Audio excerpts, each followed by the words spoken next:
Good morning, everyone. Jim Laird joining you live from Diriomo, Nicaragua. Let me take care of a little housekeeping here and let us turn on Instagram. So there we go. We're live on Instagram now. Hope you had a great weekend. Another amateur move. The volume is not turned down. So I hope you're doing well today. Give me a 1 in the chat if you can hear me okay. It is gorgeous here right now. We're in the midst of changing from the rainy season over to summertime. Essentially, the rainy season is winter here. The days are actually getting shorter, which is really weird for me because right now the days are getting shorter, which is kind of strange since we're going into summertime, which is really weird. But everything's flipped, so it's kind of a little bit confusing. So I hope you're doing well today. And let's jump right into this. Unlocking your best fitness secrets over 40. And when people come to me with, I've worked, the cool thing about me is, I worked in Lexington for 20 years. I had my own gym. And I got to work with a lot of people that were 35, 40 when they first started with me. And then I got to work with them for 20 years. And I got to see them, what worked the best for these people over a fairly long period of time. And a lot of coaches don't get to do that. A lot of coaches only work with somebody for a couple years.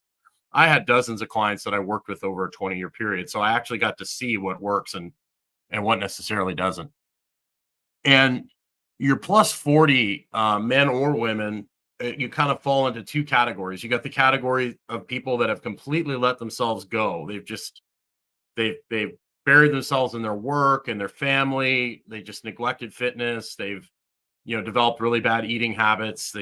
They're indoors most of the time.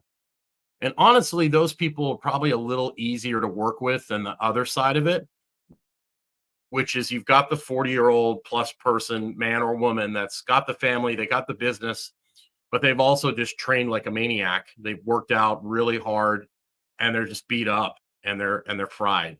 And so getting those people to dial it back a little bit is actually a lot more difficult than it is to get the person that's kind of let themselves go to do a little bit more. So teaching people that have kind of burned the candle at both ends, like I did, how to like pick and choose their battles and to do just enough for them to maintain or get better is a totally different animal. So that's the thing you got to understand. My approach with somebody who hasn't done anything is going to be totally different than my approach with somebody who's throttled themselves. Okay. So that's step one. When you reach over 40, you just got to understand your body just doesn't recover like it did when it was younger. And the one thing that I cannot emphasize enough is daily activity. You have to move every single day, and it doesn't have to be a lot. That's where I really like the 3 10-minute walks from Sten Efforting.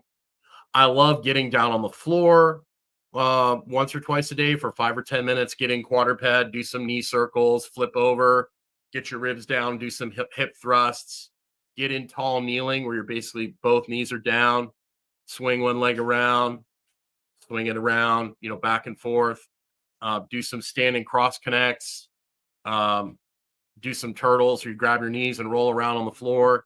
Even if you just get down on the ground, roll to your side, get all the way up, go all the way back down, roll to the other side, get all the way up, all the way down. Do that a couple times a day. Grab onto something, sit in a deep squat. I mean, we're designed. There was that big argument on the internet the other day on Instagram about, the dangers of the deep squat. Well, loaded, that's a totally different animal than if you're not loaded. It wasn't that long ago. We didn't have toilets, right? So, you would have basically spent most of your time, or chairs for that even matter. Most of the people in Asia still sit in a deep squat all day. So you're designed to sit in a deep squat, not with a huge barbell load on your back, but we're designed to sit in a deep squat. So most people are sitting in a chair all day. They're sitting on a toilet that's super high, unless you got like the squatty potty like I do.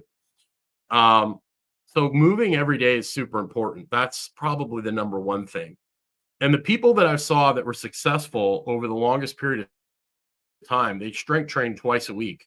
For most people, that's very sustainable. A lot of people, they come and they get shot, like they're shot out of a cannon, and they want to train 4 or 5, 6 days a week, and they just can't maintain it. So getting someone to lift twice a week and then be active. Um, if they're walking and maybe they're playing pickleball once or twice a week, or they're playing golf, or they're doing something where they're moving around, that's really the formula for long-term success for people over 40. And then obviously, if you're playing pickleball, we don't have to do it, as part of like a warm-up for somebody who's over 40. There should be some sort of floor-based warm-up. Might do a little bit of foam rolling, maybe 5 minutes. And the reason I like foam rolling is because it gets you on the ground and it makes you move around in weird ways, which, most people get over 30, they get over 40 if they don't have little kids. Um, the people that were grandparents, they would always talk about, I'm doing so much better now that I'm down on the ground playing with my grandkids. So a nice warm up with bird dogs and knee circles and cross connects, and then maybe a little bit of foam rolling, and then some sort of thing to get the heart rate going. Maybe it's a little aerodyne or some med ball throws, something along those lines. Maybe some carries, some walk ups in a circuit, maybe some rope squats where you hang onto the rope, you squat really deep. You do that 2 or 3 times through, and then it's a full body workout, depending on your ability. Some sort of squat, maybe it's a hack squat, maybe it's a kettlebell squat, depends on your ability, with maybe a pull down and then some sort of, push up or dumbbell presses or something like that. And you do that in a circuit. If you're in a gym where you don't have the ability to do like a circuit, you can just do like all your hack squats at once. You do a set of, 8 to 10, and you rest a minute, and then you do it again. You do 4 sets of that. You move on to your next exercise. Because a lot of times when you're in a gym, you just can't bounce from machine to machine to machine, or equipment to equipment. I had my own gym, so my clients would be in small groups, and we organized it so that people could be, supersetting things, opposite movements together is a really effective way to get a lot of things done in a very short period of time. And you don't have to be in the gym for hours. The trick is when you have someone that's been training for a long time and they're used to a certain style of training, convincing them to incorporate some different things. And then a lot of it is with the people that have beat themselves up, and have trained really hard. They've adapted in certain ways, certain strategies they've gotten stuck in. And we've maybe got to change the exercise selection, or we've got to do some things to get them to shut that strategy off, so they're not constantly hammering the strategy they're stuck in. That happens a lot with people once they get, they've had 30 years of doing certain activities, and it's kind of taken away from their movement options, so to speak. And then the nutrition and the sleep part of it becomes even more important as your body, as you get older. um, you just don't repair as well, you just don't do as well. So getting all that stuff dialed in, the stress management, the making more time for you, particularly on the ladies side. Women tend to take care of everyone else but themselves. So getting them to schedule some downtime for themselves, talking to men about, maybe it's time to hire a virtual assistant, maybe it's time to, restructure your business, maybe it's even time to sell your business, so you can focus more on your own health, depending on how rough your health is. And that's a lot of fun for me, strategizing with people, talking about how to shift things around. And it's really about building sustainable habits. A lot of people know what to do, they just don't do it. So that's basically what it comes down to. And then adjusting the intensity to the right level of the person. Um, Everybody's going to be a little bit different. Everybody's going to need the same principles apply, but different exercise selection. And then just starting off where you are. Like, a lot of people do way too much in the beginning. A lot of people that have trained really hard for a long time or done high intensity stuff, when they dial the intensity back a little bit and they're a little more strategic about when they apply effort, they end up getting better results. Again, that's why I love the Aura Ring. Um, I love it because you can wear it in airplane mode, but it gives you like um, instantaneous readings of where your status is. And when you add something new or you dial your training back, you can actually see how your nervous system and how your body's reacting. And you can adapt, and you can basically change your training to make sure you're getting the effect that you want. And, when you're 40, like Rob Wolf and I talked about the other day, you've got to pick and choose your battles. You can't go hard all the time. When you're 30, 20, you might be able to go hard, 2 or 3 days a week and get away with it. When you're 40, you're only pushing that yourself hard, maybe 2 or 3 times a month, right? You're picking and choosing your battles. And that definition of difficult is totally dependent on you as a person, right? My definition of difficult is going to be totally different than your definition of difficult, particularly on the activities. Like for me, like hiking and things like that. Like I've been doing hiking over here at the lake near me that's right on in the base of a volcano, essentially volcanic lake. There's a big set of stairs and it's about a 10-minute walk, but it's like this. And I got to start easy with that because, I've got big legs. I'm a big, thick guy. If you're some wiry little dude, you're going to be able to roll up and down that thing like nothing. Whereas I got to start slow because that's very challenging for me. But that poor guy that is big and wiry, I might be able to deadlift 400 or 500 pounds and it doesn't really affect me that much because that's what I'm built to do. And him that might, deadlifting really heavy might cause some big problems for him. So he has to work within his limits and challenge himself accordingly, just like I have to work on my limits. And then the one thing for me is, muscle gain is huge for people over 40, but for somebody like me who's already got an abundant amount of muscle, what I need to do is I need to flow more, and then you'll have women that are super lax and they're already super bendy. We got to make sure they're bending in the right places and they're not becoming too bendy. So a lot of this is just nuance. A lot of it's just adjusting for the individual and what their needs are. And that's where assessments come in. That's where the OR ring comes in.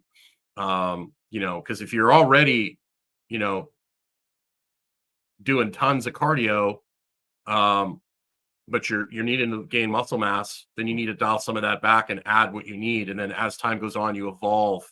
Do I need more, mobility and recovery, or do I need more pushing?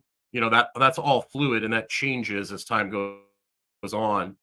And for particularly for people over 40, if you are doing a strength training program, it's very wise every 4 to 6 weeks to dial it back and to do, like I would call, like a more of a movement based circuit where you'd come in maybe that week and you reduce all the lifts dramatically, and then you would do some conditioning type stuff. You do some moving around, some pushing and dragging, the sled, the prowler.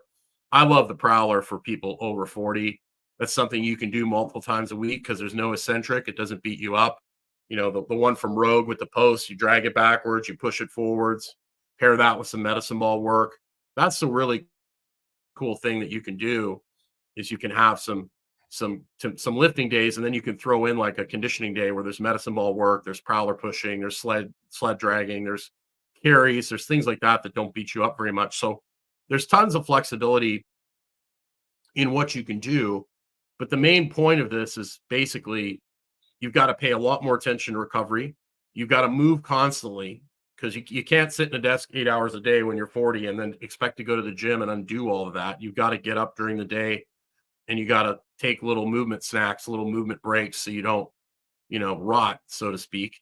And then you just got to be consistent with it. You don't have to train like a maniac, but you want to be consistent and you want to challenge yourself in a reasonable way. And if you do that over time, you're going to do really, really well. You're going to make some significant improvements, or you're going to maintain where you are. You're going to feel better. You're going to look better. It's really the whole combination of lifestyle, training, and just understanding when to push and when not to push. So I'm happy to take any questions if you have any. That's just a quick overview. And you shouldn't, there's some warning signs, like if you, for example, are sore all the time and it's taking you like 2 or 3 days to like overcome that soreness, you're probably going too hard. You should feel like you've done something, but you shouldn't feel like devastated. It shouldn't take you days to recover from your training. But that's one of the reasons I like 2 days a week or 3 days a week, like a Monday, Wednesday, Friday, or a Tuesday, Thursday, or a Tuesday, Saturday. It gives you plenty of time to recover. And then the walking and the getting down on the floor and the being active in general is a really, really good way to increase blood flow. That's why sitting is so bad. It's because one, you got a lot of compression going on in your glutes and your hips. The other thing is that you just don't get the blood flow that you get if you're up and moving around. We're designed to move constantly. So as we become more sedentary, it's even more important for you to get up and move around, every 45 minutes or so. So um, there's just a few tips for you. I'm happy to take any questions if anybody has any. Um, I basically started a men's over 40 group called the Vitality Brotherhood. You can go to vitalitybrotherhood.com and check it out. For now, it's free. Make sure I spell it right. Vitality. If you're a man over 40, um, did I spell it right? Vitality. Yeah, I did. I think I did. If you're a man over 40 and you'd love to get in a group, it's free for now.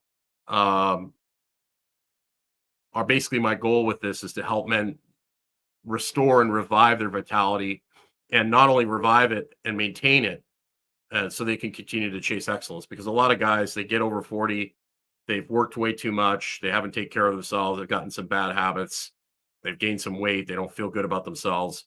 And so we want to provide some accountability and some guidance to get you back on the right track, so you can have, you know, you can do a lot in your 40s, 50s, even 60s, to get yourself in a really good place, so you have a really nice landing, a nice smooth landing instead of a straight nosedive into the ground. So I hope you guys have a great day. I hope you guys take the time to get outside today. If you're not walking outside 3 times a day after meals, I highly encourage you to do that. It's probably the easiest thing you can do for your overall health and wellness.